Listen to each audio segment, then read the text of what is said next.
Tarde, galera do 7º ano. Estou aqui, professora Edinalva, com a disciplina de Geografia, para darmos continuidade aos nossos conteúdos, já que fomos impedidos de estarmos presencialmente em sala de aula devido à pandemia. Vamos trabalhar agora de uma forma diferente, através das aulas online, fazendo de tudo para que os conteúdos não fiquem atrasados, ok? E dando continuidade aos assuntos que estavam sendo vistos em sala, estávamos vendo o capítulo 2, a organização do território brasileiro, onde a gente viu a forma de organização no período colonial e também no período imperial. E hoje a gente vai ver aí no período republicano. Quando o Brasil tornou-se república, como ficou a organização do território? Então, a partir desse período aí, do início desse período republicano, houve uma nova forma de organização do território. Essa que a gente vai ver a partir de agora, beleza? Então, vamos aí. Que a construção do espaço geográfico brasileiro, sob o modelo de governo republicano, é a que permanece até os dias atuais. Então, quer dizer que não houve ainda nenhuma alteração desde que o Brasil tornou-se república. Que antes, os territórios eles não eram chamados de estados ou unidades federativas, eles eram conhecidos como províncias, tanto no período colonial quanto no período imperial, certo?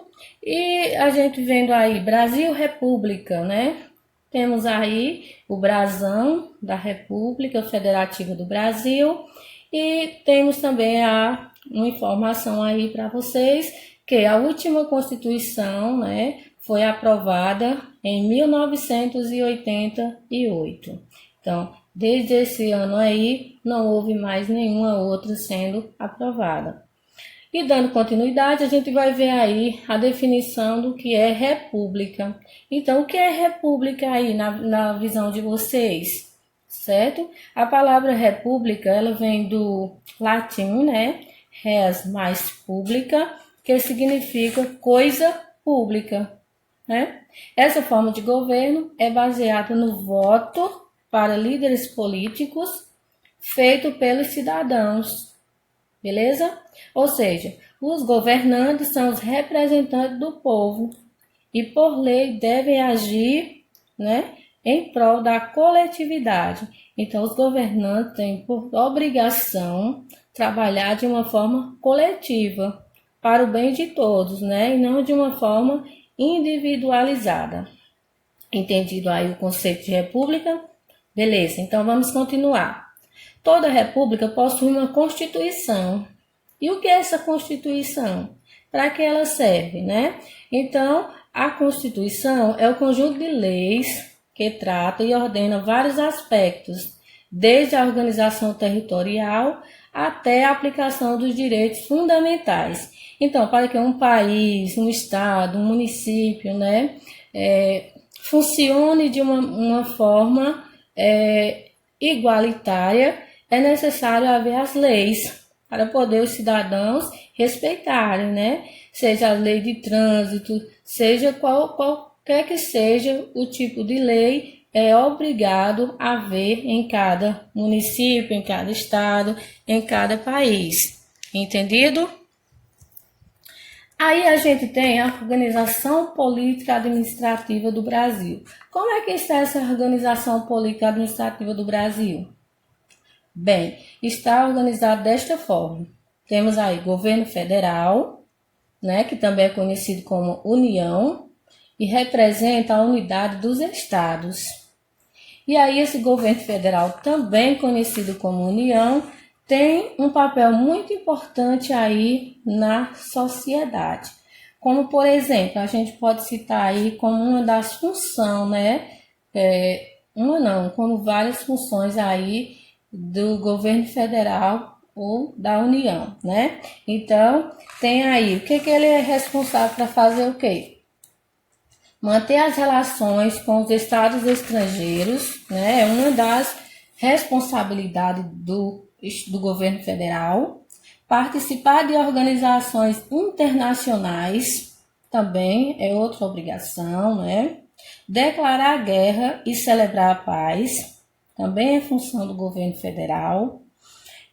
assegurar a defesa nacional, emitir moeda, autorizar e fiscalizar a produção armamentícia, entre outros, né? Então, todos esses aí são funções que cabem aí ao governo federal.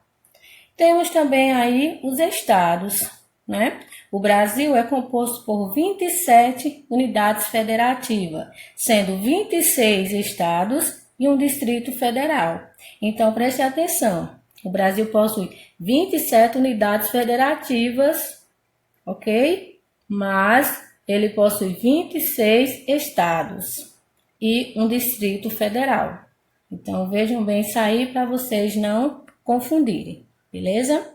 E temos também os municípios, né? Que são a menor parte da federação. A menor parte da federação aí são os municípios, né?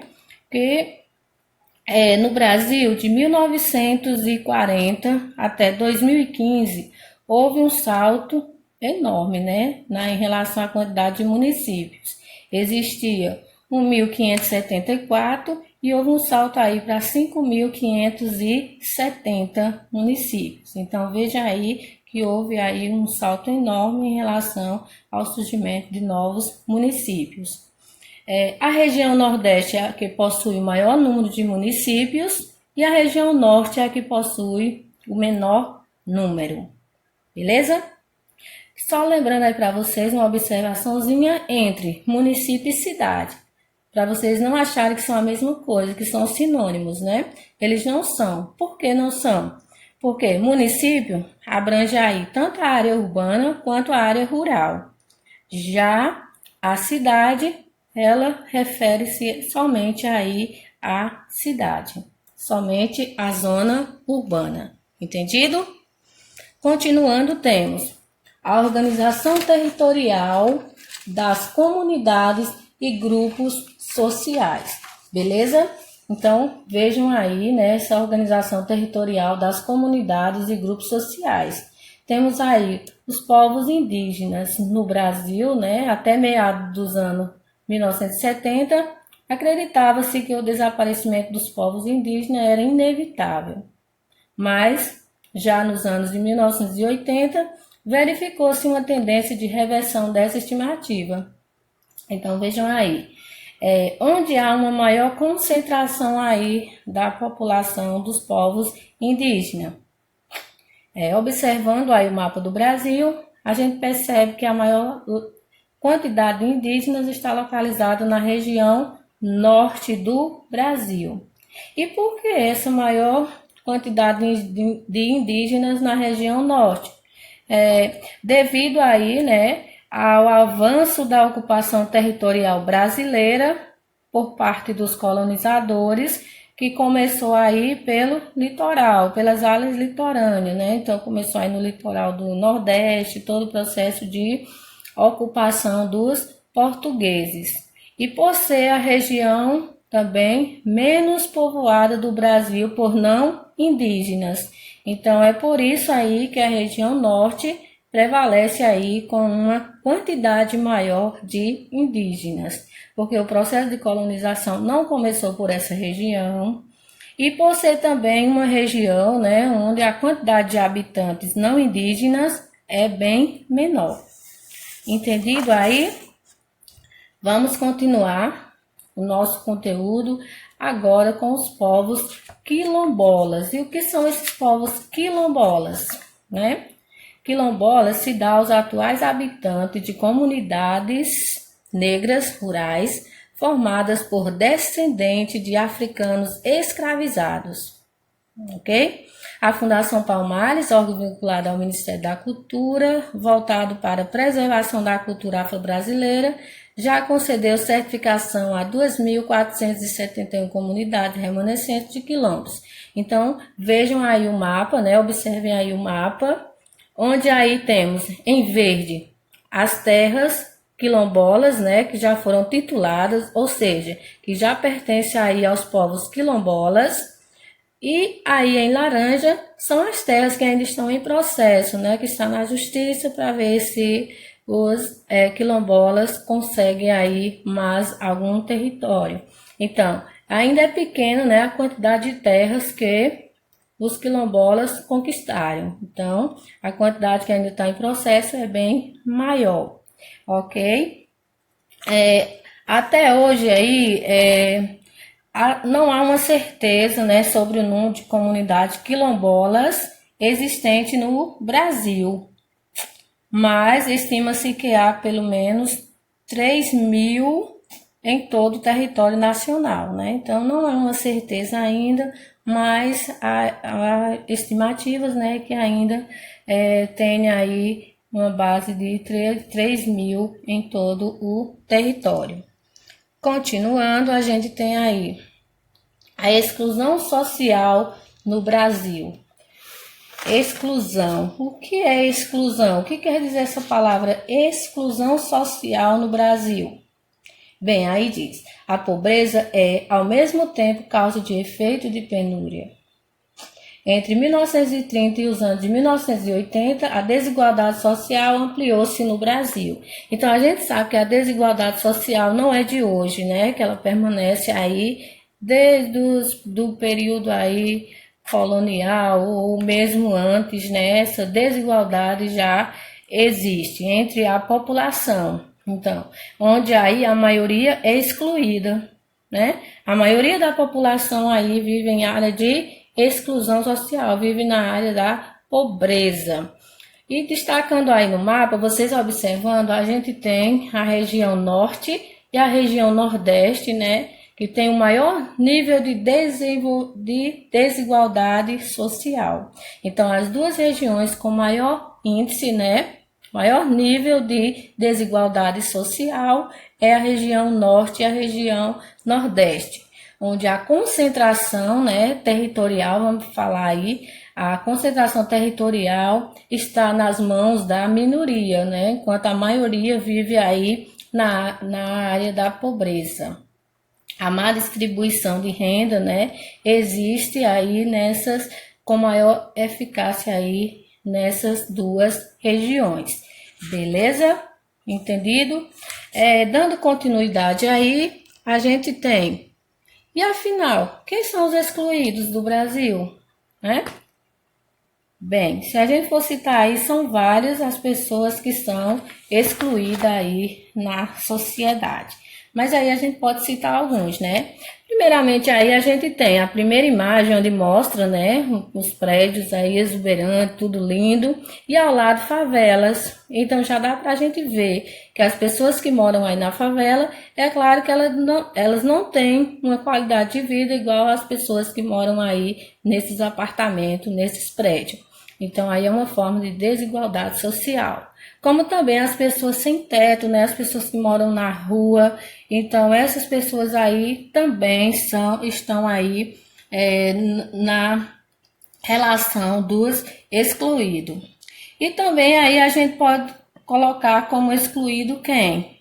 Os negros, né? Os idosos, né? Todas essas pessoas aí estão, os indígenas, as mulheres, todas essas pessoas aí estão na relação das pessoas excluídas. Por quê? Não tem os mesmos direitos que os demais. Então, quando a pessoa não tem os mesmos direitos, né? Não pode participar dos mesmos evento, vamos falar assim, então é uma forma de exclusão. E o Brasil, a exclusão social permanece até hoje em grande nível, né, onde a maioria da população é excluída, ok? E continuando aí, a gente tem a divisão política do Brasil. Como é que está a divisão política do Brasil? Está dividida aí nos três poderes: executivo, legislativo e judiciário, onde o executivo é representado pelo presidente da República, né, e seu gabinete de ministérios e secretários.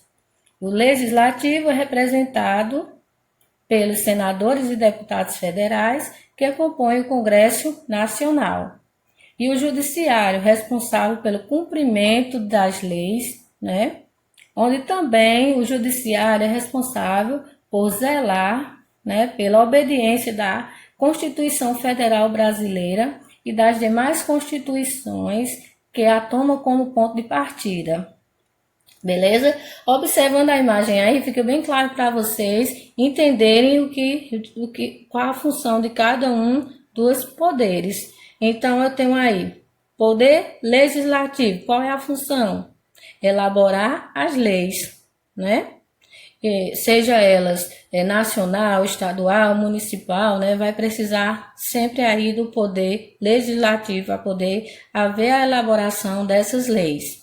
Eu tenho aí o poder judiciário, eu aplico as leis. Então, o poder judiciário, né, é responsável por aplicar as leis que foram elaboradas pelo poder legislativo. E tenho aí o poder executivo, né? Eu administro. Aquele que vai administrar, né? Aquele que vai executar todas as atividades. Então, tem aí no Poder Executivo representado pelo presidente aí, presidente da República é quem é o representante do Poder Executivo. Entendido? Observando a imagem, fica bem claro para vocês entenderem o que cada um dos poderes tem de responsabilidade. Então, chegamos aí ao fim, né, da nossa aula. Espero que vocês tenham entendido. Caso vocês não tenham entendido, revejam a aula mais de uma vez. Vocês vão fazer uma leitura do conteúdo do livro, né, para ficar mais esclarecido. E aí, com a leitura do conteúdo no livro de vocês e assistindo a videoaula, vocês vão esclarecer as dúvidas que aparecerem. Caso permaneça, eu vou estar à disposição de vocês na plataforma para estar esclarecendo essas dúvidas, pois lá também terão atividade, né, que vocês vão responder de acordo com esse assunto. Então, agradeço pela atenção de vocês, espero que tenha ajudado bastante aí no esclarecimento de algumas dúvidas que vocês ainda tinham, né, sobre algum assunto. Muito obrigada pela atenção de vocês e logo nos encontraremos, brevemente nos encontraremos. Tchau!